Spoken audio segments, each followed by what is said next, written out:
Hi, I'm David Lawrence, and I'm going to show you how to make a fantastic cake recommended by Jaden Hare of SteamyKitchen.com. I wanted to find a recipe that was easy enough that for someone like me, and still be very elegant that I could serve it as a birthday cake. This recipe is called Strawberry Country Cake, and it's by Ina Garten from her book Parties, and this is one of my personal favorites too. Okay, so to make the batter for this country cake, we've got some unsalted butter in the bowl of a freestanding mixer with a little bit of granulated sugar. We're going to put this on high speed with the paddle attachment just to get it mixed up and incorporated and get the butter light and fluffy. So we're going to incorporate the eggs one at a time. And it's really important that your eggs are at room temperature. That way they incorporate better into the butter. Now we're going to add in a little splash of vanilla, pure vanilla extract, about a half a teaspoon, and then some sour cream, which does two things. It gives a little bit of tang to the cake, and it helps keep it really moist. So I'm going to turn the mixer off and just get this in here. Now, I'm not a big fan of the chore of sifting dry ingredients together, and anytime I can get away with not doing it, I don't do it. So my tip is just to take a little whisk and just lightly aerate the dry ingredients. That way you get them aerated and you incorporate your ingredients before you put them into the batter. You don't want to overwork the batter. That'll result in a tough or a chewy cake. Once it comes out of the oven, you let it cool for a little bit. Spread some whipped cream on the bottom layer and then some very thinly sliced strawberries all over the whipped cream.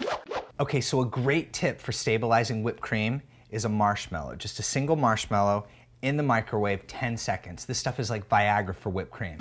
Marshmallow? Now I wonder why, if you can tell me a little bit more about why this works. Okay, Jaden, well, I'm no scientist, but I think the reason the marshmallow trick works so well has something to do with the gelatin. It really does stabilize the whipped cream. So immediately you want to get this into the cream before it has a chance to solidify and get it whisked in. And now we can take our cream to the full thickness.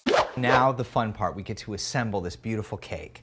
So we've got our whipped cream filling here, nice and stabilized with that marshmallow. We're going to just pile this on.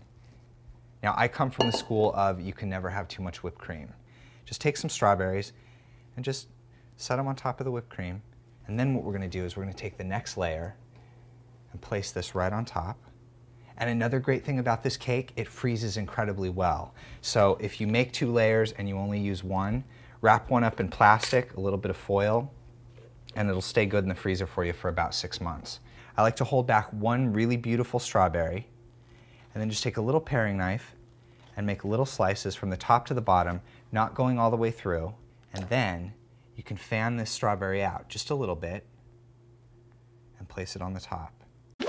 If you don't enjoy baking, then this is your perfect recipe because the more messy it looks, the more rustic it looks. And it actually is so beautiful the way it is.